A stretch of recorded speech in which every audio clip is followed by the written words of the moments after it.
Hello, Dr. Greg here with a video on sitting, and this is the second video. I started a video on the dangers of sitting, calling sitting the new smoking, on Friday, and these videos are going to be all related to that.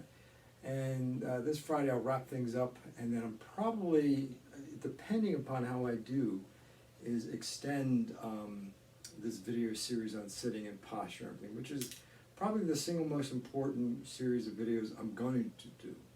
So, so to reiterate the sitting, we know through science and research that sitting actually damages our brain, our spine, just on a basic level. It damages the lower back. So what I want to do is I want to come up with some ideas of sitting that you can do that could help alleviate this sitting problem. Now, here's an interesting thing. I mean, I've read a few articles and seen some talks about sitting, and saying that if you sit for 3 hours a day, you're actually addicted to sitting, which we're all sitting way more than 3 hours a day. Now, if you look at it, I have a standing desk over here. I have some chairs, but I have a standing desk. Mainly, I use that for reports and stuff like that. But even standing in one place for a long period of time can be harmful.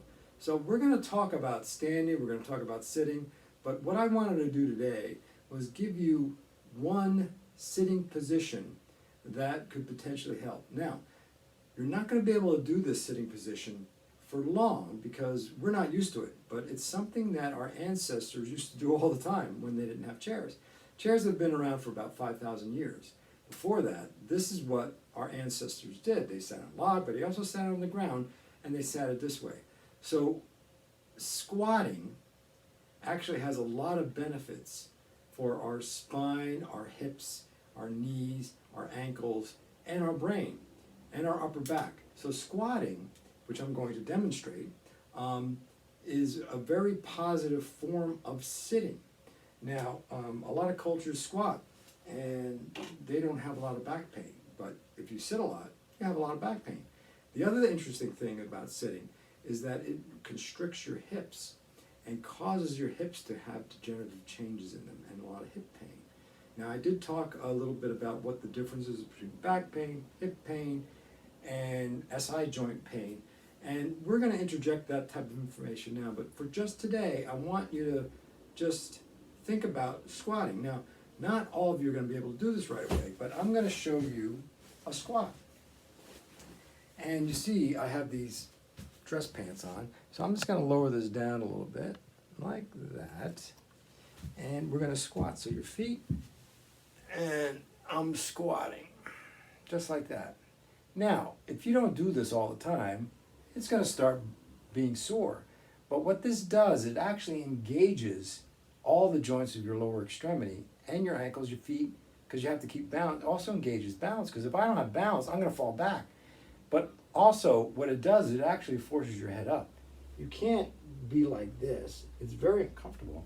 But naturally, your head's going to be like this. And if you're working on a station, let's move around a little bit.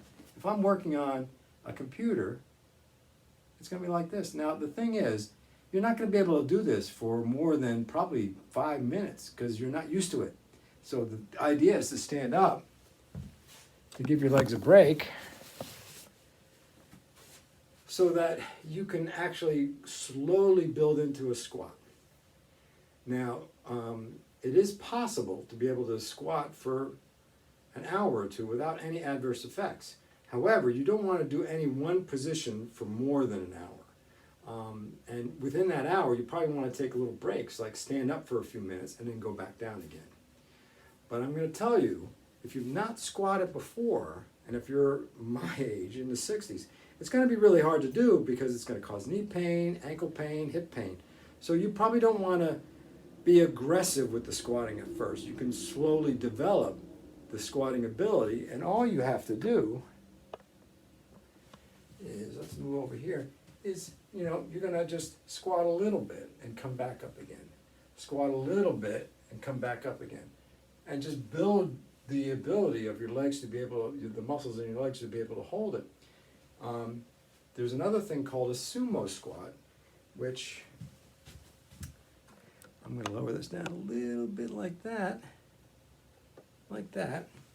Sumo squat, you know, sumo wrestlers, your legs are out like this, and you kind of squat like that. Squat like that. That has a lot of a good effect of spreading out your hips, what we call external rotation of your hips, which is always limited because when we're sitting, right, our hips are crunched together.